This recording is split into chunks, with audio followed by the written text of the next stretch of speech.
శ్రీ గురుభ్యో నమ. శ్రీ మహాగణాధిపతి నమ. శ్రీ మహాసరస్వతి నమ. ఓం శ్రీమాత్రి నమ. కామాక్షిదేవి నమ. ప్రేక్షకులందరికీ కూడా శ్రీ విశ్వసునామ సంవత్సర ఉగాది శుభాకాంక్షలు తెలుపుతూ ఈ యొక్క విశ్వసునామ సంవత్సరంలో మనం అందరూ కూడా సుభిక్షంగా ఉండాలని, అలానే అందరూ కూడా సౌభాగ్యవంతులై సకలమైనటువంటి అష్టైశ్వర్యాలు కలగాలని శుభాశిస్సులతో ఆ యొక్క ఈశ్వరానుగ్రహం కలగాలందరికీ కూడా. ముఖ్యంగా మనము ఈ యొక్క ఉగాది అనేదానికి వస్తే కనుక పూర్వం నుంచి మనకు బ్రహ్మగారు ఈ రోజున సృష్టిని మొదలుపెట్టారని చెప్పి ఈ ఉగాది పర్వాన్ని మనము ఓ పండగ వాతావరణం చేసుకొని, కొంతమంది పుణ్యకుంభాన్ని పెట్టుకొని అలా ఇష్టదేవతారాధన చేసుకొని ఉగాది పచ్చడి ఏదైతే ఉందో నింబకుసుమ భక్షణం అంటారు.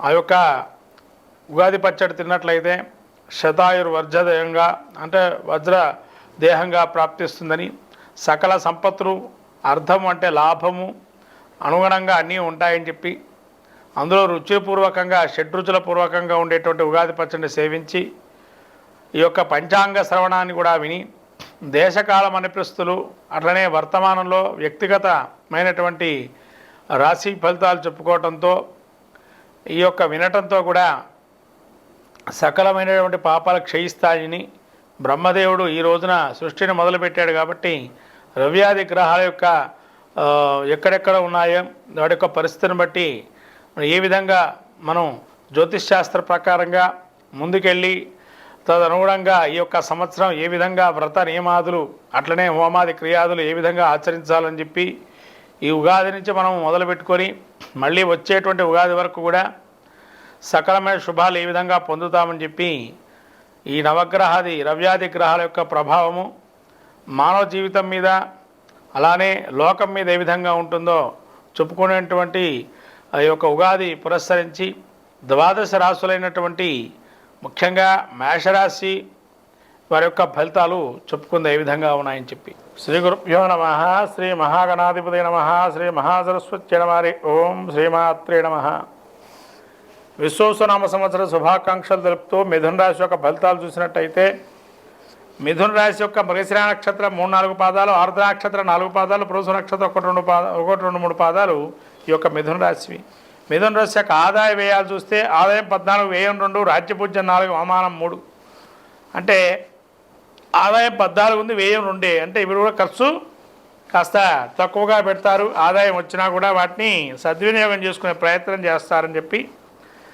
రాజ్యపూజ్యం 4, అవమానం 3. అంటే గౌరవించేటువంటి వారు 4 ఉన్నారు, అవమానించే వాళ్ళు తక్కువ మంది ఉన్నారు. అంటే మీ ఉన్నతిని చూసి మిమ్మల్ని ఆదాయం ఉంది అని మిమ్మల్ని ఎవరు అనరు, ఆదాయం లేదు మిమ్మల్ని అనరు. గౌరవించేవారు అంతగానే ఉన్నారు, ఇంకొకరు ఎక్స్ట్రానే ఉన్నారు. కాబట్టి శత్రుపీడం అనేటువంటిది లేదు మీకు అని చెప్పచ్చు. అయితే ఇక్కడ గురువు మీకు ఇప్పటిదాకా కూడా 12వ స్థానంలో ఉండటం వల్ల కొంత గోచారీత్యా ఇదివరకు కాలంలో కొన్ని ఏవైనా స్థిరాస్తులు కానీ లేదా ధన సంపాదన కానీ పెరిగి ఉండాలా. ఇప్పుడు మాత్రం కొంత చిత్తచాంచల్యము మనోవిచారం ఏర్పడే అవకాశం ఉంది. ఏ విధంగా అయ్యా అంటే జన్మస్థానంలో యొక్క గురువు సంచారం వల్ల చూసినట్టయితే గురువు జన్మంలో సంచారం చేస్తున్నాడు. ఈ యొక్క మిథున రాశి వారికి రాజకోపో యశోహాని విరోధక బుద్ధిభ్రంశో భాగ్యహాని భయం నతోగతే గురువు. అంటే రాజకోపం అంటే రాజుకు సమానమైనటువంటి, అంటే ఇక్కడ రాజు కోపం అంటే ఎవరండి? రాజ్యంలో పనిచేసే గవర్నమెంట్ ఎంప్లాయీస్ అయితే వాళ్ళకి, ప్రైవేట్ ఎంప్లాయీల కంటే అధికారులు పై అధికారులు ఉంటారు, వాళ్ళ వల్ల ఇబ్బందులు కలుగుతాయని చెప్పి. భయము గౌరవహాని, భయం కలుగుతుంది. ప్రతి విషయానికి ఓ భయపడటం, ఏమో అయిపోతుందా, ఏదో అది జరిగిపోతుందని ఒక భయం అనేది ఉండటం. గౌరవహాని, ఎక్కడికి వెళ్ళినా కూడా మిమ్మల్ని మంచిగా చూసేటువంటి వారు కానీ ఓ చులకన చూపుతో చూడటం అనేది జరిగే అవకాశం ఉంటుంది. చేతి వృత్తుల యందు చికాకులు చింతలు ఉంటాయి. అంటే బుద్ధి చాంచల్యం, ఇవాళ ఒకటి ఆలోచిస్తారు, రేపు ఇంకోటి ఆలోచిస్తారు. ఇవాళ ఆలోచన రేపు ఉండదు, రేపు ఆలోచన ఇంకో రోజు ఉండదు. ధన నష్టం, అపవాదాలు, అట్లానే ధన నష్టం కూడా జరగడము, అపవాదాలు, లేనిపోని నిందన మేమని రోపడం, ఇవన్నీ కూడా కొద్దిగా గురువు మే నుంచి మీకు ఈ విధంగా సంచారం చేస్తున్నారు. కాబట్టి గురువు అవయోగంగా ఉన్నాడు ఇక్కడ మీ యొక్క గోచారిత్యా యొక్క ఉగాది ఫలితాలు. కాబట్టి గురువు యొక్క అనుగ్రహం పొందాలి. గురువు అనుగ్రహం పొందాలి అని అంటే దత్తాత్రేయ స్వామి, అట్లానే రాఘవేంద్ర చరిత్ర, సద్గురు చరిత్ర ఇలాంటివి చేసుకోవాలి. శని చూసినట్టయితే మీకు దశమ స్థానంలో ఉన్నారు. ఈ యొక్క దశమ స్థానంలో శని గోచారీత్యా సంచారం చేస్తున్న సమయం చూస్తే వ్యాకులం శోక సంతానం పాపోర్జోగ విగ్రహకం కృష్యాధీసర విఘ్నంచ దశమస్థిరే భవే శని.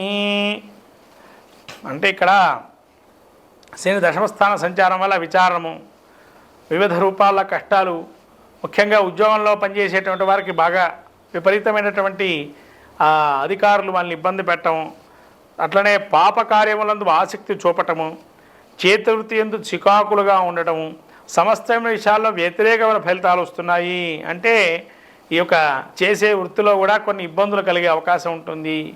ఇప్పటివరకు మిమ్మల్ని వాళ్ళు నమ్మిన వాళ్ళు కూడా నమ్మకపోవటం మిమ్మల్ని. ఈ విధంగా కొంతవరకు శోకము సంతాన అంటే సంతానం నుంచి కూడా చికాకు వచ్చే అవకాశం ఉంటుంది.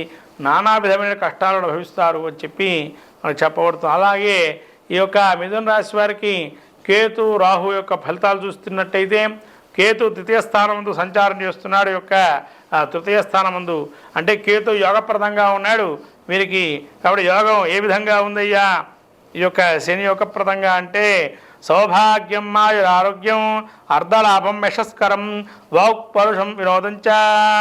అంటే ఇక్కడ మీకు కేతు ఇచ్చేటువంటి తృతీయ స్థానముందు నానా విధములైనటువంటి సోదర వర్గంలో కన్నా ఇబ్బందులు కలగటము, సోదరులతో కొంత కలహాలు ఏర్పడటం, అలానే మీకు ఇక్కడ ధనము ఏదైతే ఉందో సమయానికి కొంత ధనం అందటం, అంత ధనం అందకపోవటం, తర్వాత శరీరంలో కొంతవరకు కొన్ని స్థితులు ఏవైతే ఉన్నాయో దాన్ని బలాన్ని చేకూర్చడం, వివిధ కష్టములను అనుభవించటం, అలానే కొంత అపకీర్తి అంటే ఇప్పుడు చెప్పాం కదా ఇందాక, అలానే అపకీర్తి అనేటువంటిది రావటం జరిగే అవకాశం ఉంది.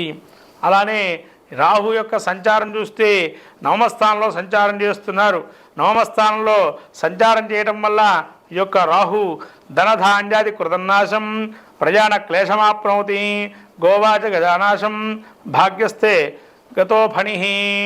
అంటే ఇక్కడ 9వ స్థానంలో రాహు సంచారం అనేటువంటి అంత మంచిదిగా అని చెప్పంటున్నారు. పశు నష్టం ధనధాన్యాభి నష్టంచ యథావిధంగా త్రిప్పటం, అనవసరంగా ప్రయాణం చేయటం, పని కాకపోవటం, రావటం పోవటం తప్ప ఎక్కడా పని కాదు.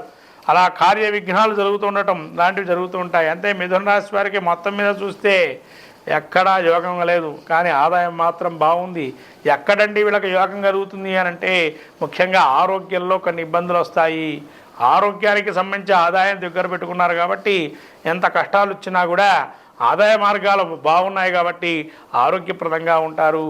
కేతు అంటే అప్పటికప్పుడు కొన్ని ఆకస్మికమైనటువంటి ధనలాభాలు కలిగే అవకాశం ఉంది మిథున రాశి వారికి. కాబట్టి అన్నీ అప్పటికప్పుడు జరగటం, అందులో ఎక్కడో ఏదో మనకి జరిగిపోతుంది, మనకి తెలియకుండా ఎక్కడనే మనకు కనుసల్లో జరగాల్సిన పనులు కూడా ఎవరో మనకు తెలియకుండా కొంత గూఢచార్యవర్గంగా పనులు చేస్తున్నారని ఒక భయం ఏర్పడటం మనసులో, మనకి తెలియకుండా అన్ని సంగతులు అవుతున్నాయని చెప్పి ఒక భయంగా చేకూరే అవకాశం ఉంటుంది మిథున రాశి వారికి.